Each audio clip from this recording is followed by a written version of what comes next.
गुणों का पालन करना रोज अनिवार्य है। एक भक्त खड़े होकर के लेना आदि आदि यदि करेंगे तो ऐसा करेंगे, मूल गुण है। उपवास कर लें तो मूल गुण बाधित हो गया, ऐसा नहीं है। उपवास करने में तो और अच्छी बात है, पर लेंगे तो एक बार ही लेंगे, इस तरीके से लेंगे, ये मूल गुण है। ऐसा मूल गुण एक भुक्त का आप पालन करते रहें, कोई बाधा नहीं। पर वृत्ति परिसंख्यान लेकर के उस मूल गुण में और श्रेष्ठता लाएं तो और अच्छी बात है। पर एक बात अवश्य है, वृत्ति परिसंख्यान जैसा व्रत लेकर के, नियम लेकर के फिर बहुत ज्यादा आना जाना, बहुत ज्यादा उस विधि वृत्ति की को देखना या मिलान करने जैसा समय वहां देने की जरूरत नहीं। बहुत ज्यादा बार बार आना जाना घूमना नहीं, एक बार दो बार, बहुत अलग अलग मोहल्ले हैं तो अलग अलग मोहल्लों में एक एक बार चले गए। और कब हमने देख ली अपनी वृत्ति, दातार पहचान नहीं पाया, दातार को इतना हमने समय नहीं दिया कि वह बहुत परिवर्तित कर करके खूब सारा समय लगाए और हम वहीं पर रुके रहें, ऐसा समय ना देते हुए विद्युतवत शब्द कहा है कि जैसे बिजली कौंध गई, बिजली चमक गई, उतने में हम निकल गए, दिख गया तो दिख गया, नहीं दिखा तो नहीं दिखा। विद्युतवत ऐसा कहा, अपनी गति से, अपनी समिति से निकल गए, देख लिया, मिल गया तो ठीक, नहीं मिला तो फिर अपने वापस आ गए। मोहल्ले अलग अलग हैं तो सभी मोहल्लों में जाया जा सकता है, गलियां अलग अलग हैं तो अलग अलग गलियों में जाया जा सकता, पर एक ही गली से एक ही तरह के दातारों के द्वार पर बार बार आना जाना वृत्ति परिसंख्यान जैसे व्रत की महत्ता को कम करते हैं। उसकी महत्ता, श्रेष्ठता सहज और सामान्य, योग्य है तो ठीक, नहीं है तो वापिस। और एक बार निकल गए, वापस आ गए, मंदिर या अपने परिसर में पहुंच गए, फिर दोबारा उठने की कोई व्यवस्था शास्त्र में नहीं है। नहीं महाराज, दोपहर को भी तो निकलते हैं, तो दोपहर को निकलने वाली व्यवस्था तब है जब प्रातःकालीन बेला में आहारचर्या को ना निकले हों, तो दोपहर को निकल सकते हैं। प्रातः निकल गए और विधि नहीं बनी, अब श्रावक ने बहुत निवेदन कर लिया, महाराज जी दोबारा निकल जाओ, तो दोबारा निकलने का विधान नहीं। दोपहर को निकलने का विधान तब है जब कोई लंबा विहार करके गए, समय नहीं बचा, सामायिक में बैठ गए, पहाड़ पर्वत की वंदना करने गए, लौटकर वापस आने में विलंब हो गया, सामायिक का समय है, बैठ गए, अथवा कोई अस्वस्थ हैं, प्रातःकालीन बेला में चर्या की अनुकूलता नहीं बन पा रही है, तो दोपहर को निकल सकते हैं। सुबह प्रातः बेला में नहीं निकले हैं तभी निकल सकते हैं। प्रातः बेला में निकल गए और आहार हुआ नहीं हुआ बात की बात है, निकल गए तो निकल गए, अब दोबारा निकलने का विधान मुनि आरिकाओं को नहीं है, ये एक बार की ही चर्या होती है। इस तरह से वृत्ति परिसंख्यान अपने मन में भाव करके ले लिया जाता है, मिल भी जाता है, नहीं मिले तो कोई बात नहीं। वह वृत्ति नहीं मिली है तो अगले दिन 2-4 दिन भी बढ़ाई जा सकती है, चाहे तो उसको बदल भी सकते हैं, वह विधि लेने वाले के भाव पर रहता है। आचार्य श्री ने भी कई बार विधि ली हैं, कई बार मिली भी हैं और कई बार नहीं भी मिली हैं। एक बार ऐसा हुआ, आचार्य श्री विदिशा में मतलब ग्रीष्म काल प्रारंभ होने के पहले पहले रुके हुए थे शीतल धाम में, और शीतल धाम भी एक तरह से बस्ती में ही है, पर बड़ी समाज और बड़ी बस्ती थोड़ी सी दूर है, वो एक किनारे पर है। तो शहर के लोग शीतल धाम में जाकर के चौकी लगा लेते, आहार होता रहता है। पर कुछ ऐसे व्रती भी होते हैं, कोई ऐसे श्रावक भी होते हैं जो ये भाव रखते कि हम तो अपने घर पर लगाएंगे, कोई महाराज जी आ जाएं तो बहुत अच्छा है। पर वहाँ से निकल करके मूल शहर में बस्ती में आने में 1.5-2 किलोमीटर की दूरी पड़ जाती है। तो कोई महाराज जी जाते, कोई महाराज जी नहीं भी जाते। अब श्रावक चौके लगा रहे, जानकारी तो मिलती रही। महावीर जयंती की तिथि आ गई, महावीर जयंती का पर्व आ गया, तो आचार्य श्री का बस्ती में जाना नहीं हुआ।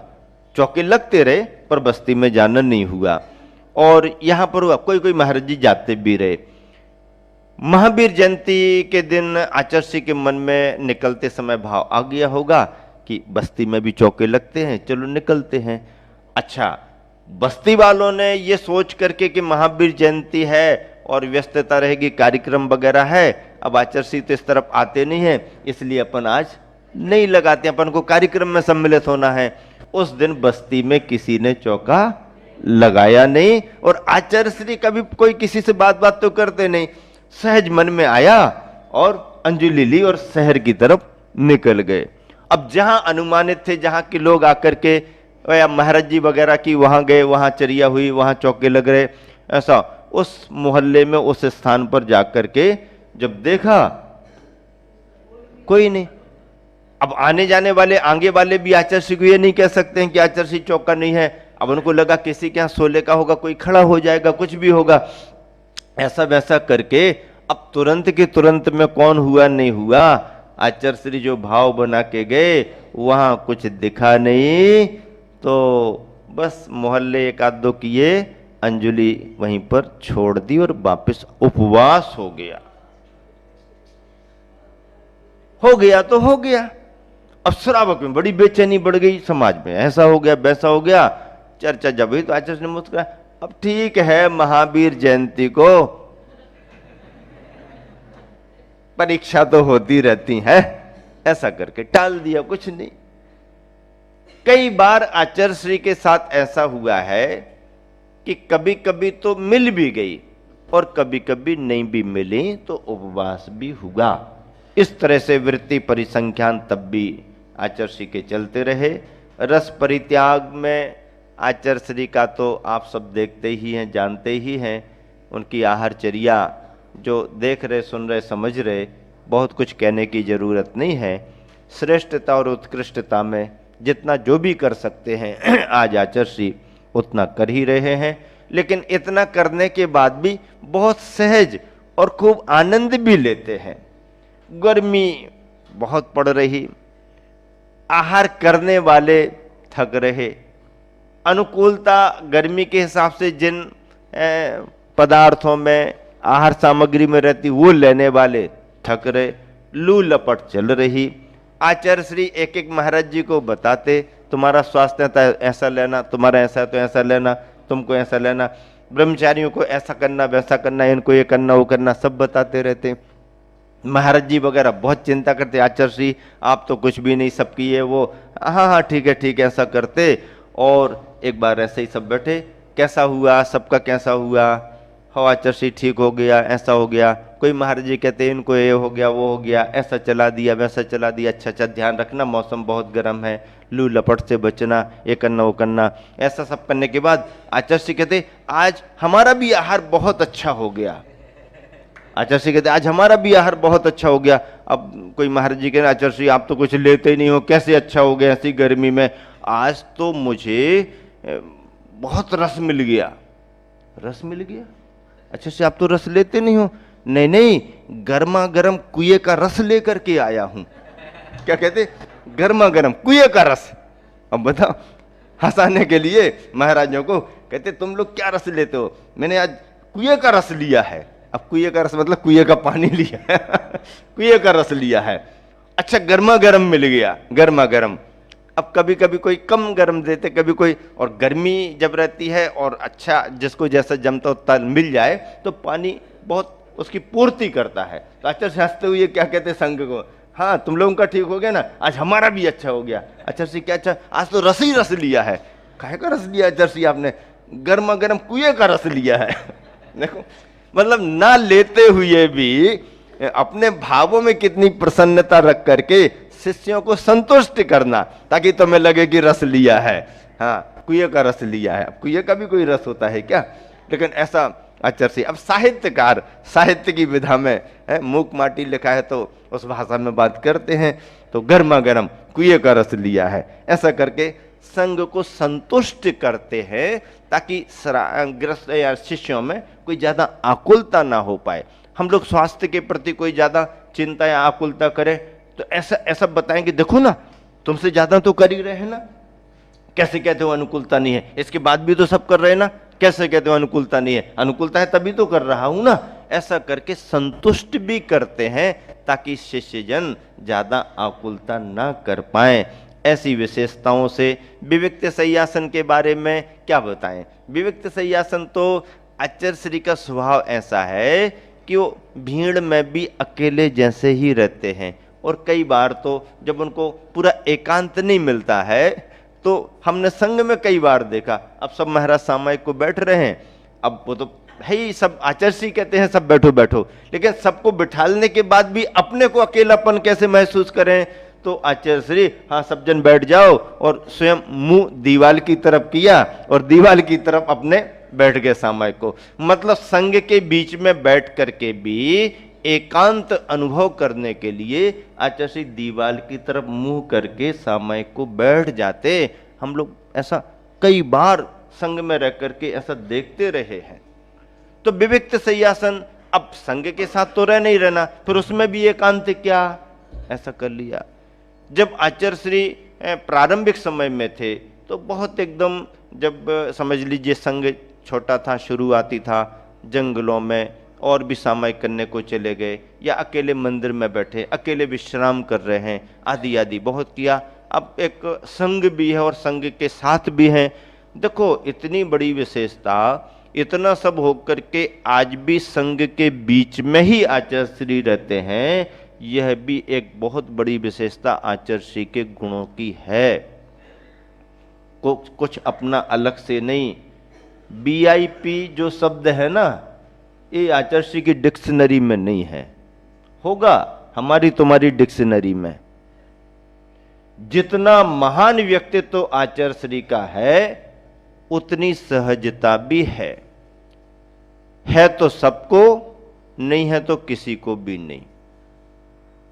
बहुत बड़े बहुत छोटे का फर्क उनको नहीं, परिचित अपरिचित का भी फर्क नहीं। चर्या की सहजता में, जब अपने अपने संघ की चर्या में, तो कोई भी रहो, बाहर चलो, और जब समय देना तो व्यवस्था बनाने वाला बना दे तो बना दे, लेकिन आचार्य श्री के पास स्थायी व्यवस्थापक कोई नहीं, कोई नहीं। आचार्य श्री कभी किसी को नहीं कहते कि व्यवस्था बनाओ, बनाने वाला बना दे तो अनुकूलता महसूस कर लेते हैं, नहीं बनाए तो कभी आचार्य श्री निश्चित नहीं करते कि तुम यहां खड़े होकर व्यवस्था बनाना या इस व्यवस्था के साथ काम करना, नहीं। यही खासियत उनकी हम सबके लिए प्रभावित करती है, उनके प्रति हम सबको समर्पित करती है। ऐसा विविक्त शय्यासन जैसा सहजता का कार्य चलता रहता है। काय क्लेश के बारे में कुछ कहने की जरूरत नहीं है। कठिन साधना संयम तप में बीती भरी जवानी है, और विद्याधर से विद्यासागर तक की अमर कहानी है। विद्याधर से विद्यासागर तक की अमर कहानी है। इसे कहने की इसलिए जरूरत नहीं है कि हमने आचार्य श्री के प्रारंभिक जीवन को भी देखा है, आप सबने आचार्य श्री के उस शरीर को भी देखा है जो 76, 77 और 80 के समय का था। उम्र इतनी ज्यादा आचार्य श्री की नहीं हुई है, लेकिन उन्होंने अपने तप से शरीर को इस तरह से ढाल लिया है कि शरीर स्वयं कह रहा है कि इन्होंने बहुत बड़ी साधना अपने जीवन में करनी शुरू कर दी है। शरीर उनका दिख रहा है, बैठने में समझ में आता है, चलने में समझ में आता है, लेकिन इनके साथ भी कितनी कितनी विशेषताएं। बैठते हैं तो ऐसे बैठे रहते हैं कि समझ में ही नहीं आता कि कितने समय तक ऐसे बैठे रहें। हम और आप तो आराम के हिसाब से कभी टिक जाते हैं, टिकने में थोड़ी अनुकूलता महसूस करते। बहुत वर्षों हो गए आचार्य श्री ने टिकना ही बंद कर दिया। ऐसे ही बैठे विश्राम करने में तखत पाटा सब सारी दुनिया जानती है, इसके अलावा कुछ नहीं है। कड़क तखत, कठिन तखत, कठोर तखत, एक एक आसन से बैठना। स्वाध्याय में बैठे तो बैठे, चर्चा में भी आसन से बैठ जाते तो बैठे रहते, और 2-2, 3-3 घंटे यूं ही बैठे रहते हैं। रात्रि में उठना नहीं, रात्रि में यहाँ वहाँ का कोई विकल्प नहीं। इस तरीके से उन्होंने अपनी चर्या को बना लिया कि आज हमारे तुम्हारे सोच के बहुत परे जैसी लगती है। और इसके बाद भी, इतना सब होने के बाद भी चलने में चाल और देखने में नजरें, मंदिर में बैठी 4 सखियां करें विद्यासागर की बतियां। पहली कहे कि उनके कान बड़े तेज हैं, कान इतने तेज हैं कि कहाँ क्या संग में, किस कमरे में क्या चर्चा, क्या आवाज हो रही, उनका यंत्र पकड़ ले यदि वो पकड़ना चाहे तो। कान इतने तेज हैं, लेकिन गृहस्थ परेशान है कि हमारी अत्रो अत्रो सुनत नहीं है। इतने जोर जोर से बोलते हैं तो वो सुनने में नहीं आ रहा, और कितनी सूक्ष्म बात सुन लेते हैं। दूसरी कहे कि इनके नैन बड़े तेज हैं, छोटी से छोटी चींटियां, बारीक से बारीक जीव दिख रहे हैं, जो ऐसे ऐसे ऐसे ऐसे बारीक से बारीक जीव दिख रहे हैं, और हम इतने बड़े 5 फीट के खड़े खड़े पड़गाहन कर रहे, हम देख नहीं पा रहे। अब बताओ, सखियां चर्चा कर रही हैं मंदिर में, चौराहे पर, भीड़ में, क्या बात है, ऐसे ऐसे, फिर भी ऐसा क्यों नहीं हो पा रहा। तो 4 सखियां, कई कई तरह की बातें, चाल बड़ी तेज है। अब चाल तेज है तो देखो, संघ और समाज दौड़ रही है और आचर्षी चल रहे हैं, चाल है उनकी सहज है, चलते इतना अभ्यास उनका है। ऐसा करते करते आचर्षी ने अपने शरीर को इस रूप में ढाल लिया है। साधना उनकी स्वयं, उनकी दृढ़ता में दिखाई दे रही है। शरीर भले ही कृश दिखाई दे रहा है, लेकिन आत्मबल, बिल पावर 1000 गुना उनका हमारे तुम्हारे से ज्यादा बड़ा हुआ है। और उसी के कारण उनकी साधना काय क्लेश के रूप में भी चल रही है। काय क्लेश का मतलब शरीर को अपने तरीके से ढालना। शरीर सुविधा चाहता है, उसके लिए सुविधा ना दे करके उसे साधना के सांचे में ढालना, सर्दी गर्मी में उसे पकाना, और विभिन्न प्रकार के रसों का परित्याग करके उसके लिए कृष्ण करना, यह बहुत बड़ी साधना काय क्लेश की मानी जाती है। इस तरह से आचार्य के व्यक्तित्व में समाविष्ट 36 मूल गुणों की चर्चा करते हुए मुझे आज 12 प्रकार के तपों में से 6 प्रकार के तपों की चर्चा करने का ये एक भाव बना और आपके सामने बात रखी। समय हो गया है, इसलिए विराम देता हूँ और शेष आगे संदर्भ चलेंगे महावीर भगवान की।